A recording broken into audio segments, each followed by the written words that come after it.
So before I start this video, I just want to let you know that this is going to be more of a serious video and that the opinions expressed in this video are my own opinions, so you don't have to believe them, you don't have to agree with me, that's perfectly fine. And so with that out of the way, let's just get started in the video. So in today's video, I'm going to be talking about why I don't believe that billionaires should be idolized. It's just a topic that during the past year has become more and more relevant for me, I feel. All the net worth of pretty much all the top billionaires in the world has skyrocketed. Like, they've increased by so much. Like, if we have a look, Jeff Bezos' net worth went up 71 billion during this last year. Elon Musk went up $118 billion.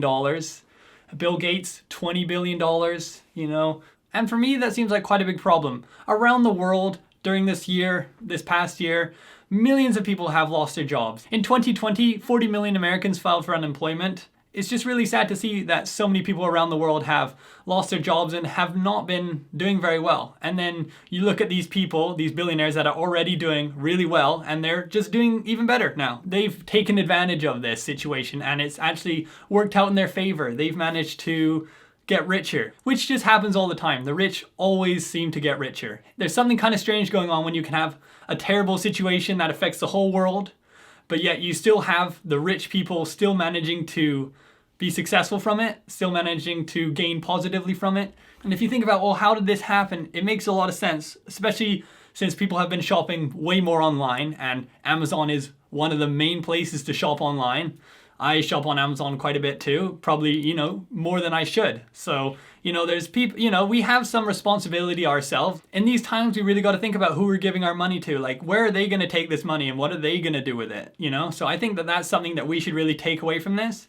And then you have, on the other hand, all the small businesses that have been really suffering because for them to close down is detrimental to them, Like, the people rely on the income of that business, and if it's not running, the people aren't making any money. And then when the small businesses close down, people end up supporting the bigger businesses, and then they just get even more successful. And the rules and restrictions have definitely been harder on the smaller businesses, especially when they're saying, only essential businesses can be opened, And of course, all the box stores are basically essential businesses because they sell basically everything. So whatever it is that the government says, you need to sell this to be essential, the big box stores have their bases covered because, they're selling groceries, they're selling this and that, and they're all safe. Like, you look at a pharmacy, it sells way more than just medicine. There's all the, some of them have grocery departments in them and lots of other stuff. So they don't get shut down. So what happens is you get all these small businesses that, they just sell books. It's a bookstore. It just sells books. They can't all of a sudden start selling groceries.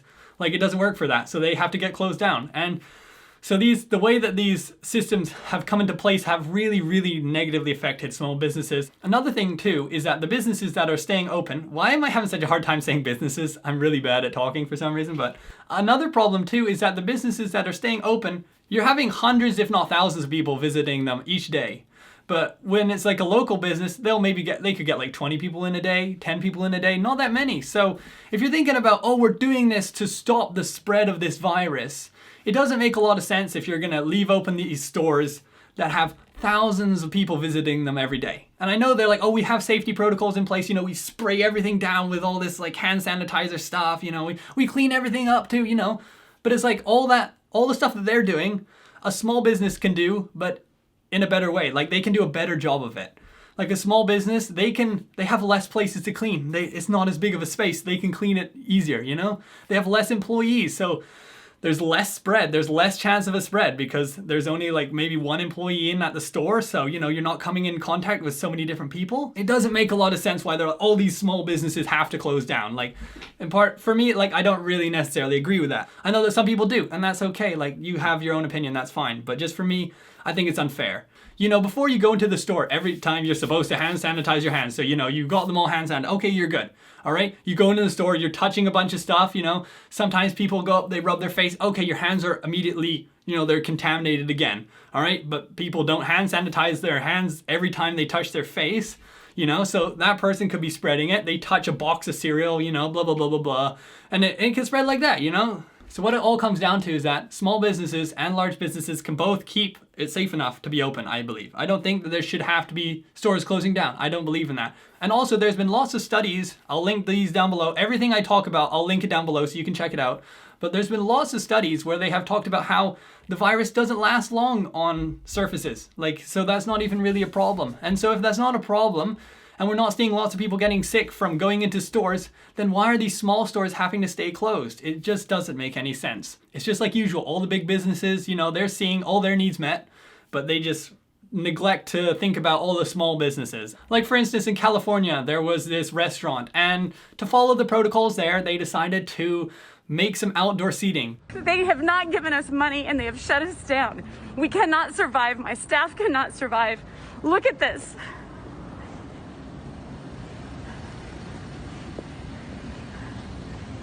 Tell me that this is dangerous, but right next to me as a slap in my face,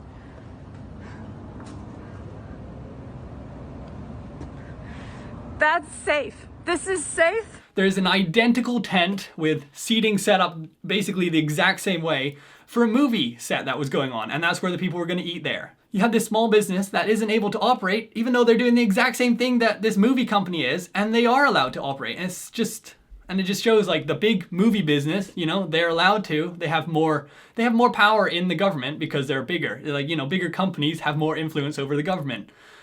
So they're not as easily shut down. So now back onto the billionaires. I know I have this kind of vaguely laid out. I have just some notes that I'm going off of, so it's not going to be completely segmented. I'm going to go off a little bit here and there because it's my video. I get to choose.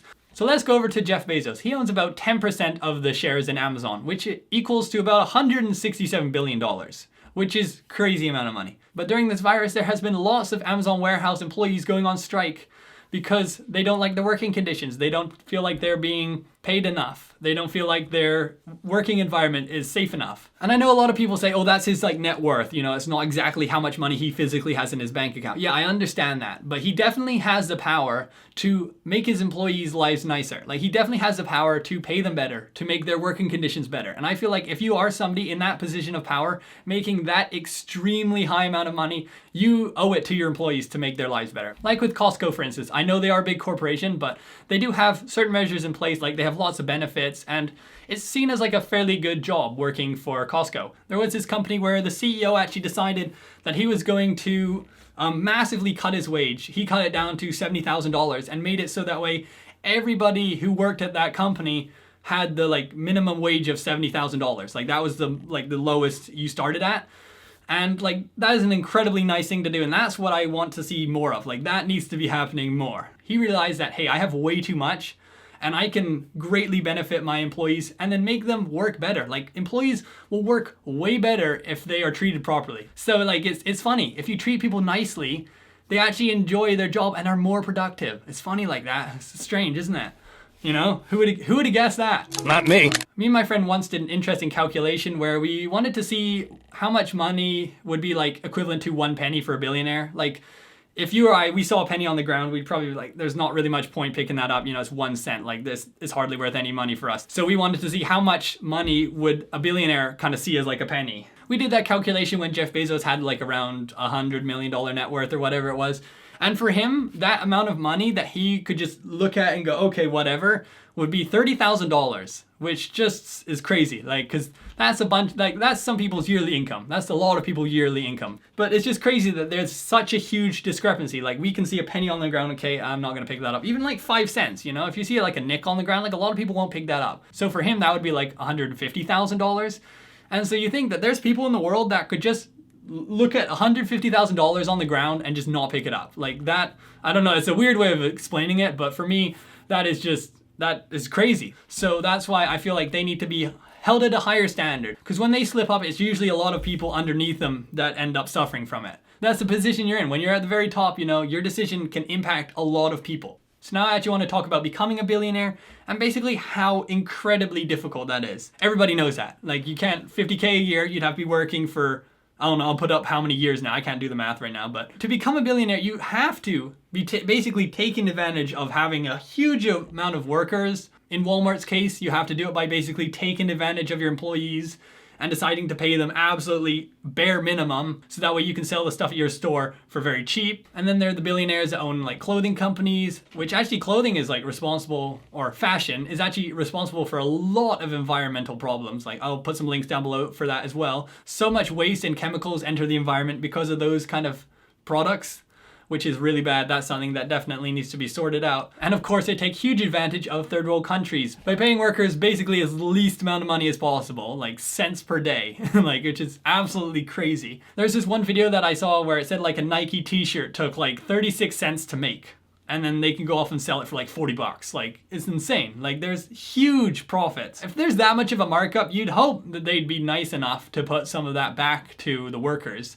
But of course, these are big companies, and they're pretty greedy, so they don't. And then you just end up with, you know, poor factory conditions, poor working conditions, child labor, and it's just terrible. So when I see stuff like that, I try to think, okay, well, how can I make a difference? And for me, that would be to support more ethically made clothing, companies that use recycled materials, stuff like that. Because I'm definitely guilty of buying clothing that was definitely made in sweatshops, which is not a nice thing to think about. But it's really difficult though, because that's just the way it's been set up, where basically you buy anything and it's basically made in a factory that isn't treating its workers very well. Now back on track, but what I was trying to say by that is that to become a billionaire, you can't really do it by using honest business practices. You have to be taking advantage of somebody somewhere. It's really difficult to be a billionaire, but also give your workers a high standard of living. So that's why when I see people looking up to billionaires and be like, oh yeah, I really want to be in their shoes, I want to be a billionaire too. Like, I understand where they're coming from, because like, who doesn't want to be rich? Like, everybody wants to have enough money that they don't have to work and can just go traveling all the time or whatever they want.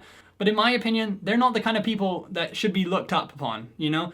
They are people that rely on huge numbers of people to suffer so they can be successful. So I don't think that that's something that should really be looked up to, you know? There are people who are making more of a difference on this planet that deserve far more praise than they're getting, compared to like billionaires that are being looked upon like, oh, they're the saviors. Like, they're not. They're not helping global warming. Like, they're the reason that it's happening. Not to try to be too harsh on them, because, you know, I don't want to make them feel too sad, but just like, they are responsible for a lot of the world's problems. Like, there's a lot of problems can be tied back to corporations and then billionaires. Billionaires and corporations are kind of together on that. You know, you have a corporation and then it has the, you know, the board of directors and everybody else, and it's all for profits and it's all to get as much money as possible and to get the share prices up and everything like that. It's not focused on, oh, how can we make these lives better? How can we make the environment better? It's all just profit and money. So that's a big problem. Like, that's the wrong way to look at things. So looking up to that, I just don't think it's a very good thing to do. You know, you can disagree. You can be like, I want to look up to a billionaire. Don't tell me what to do. Sure, go ahead. I'm fine with that. So that was my rant. Usually I try to be open-minded about stuff going on,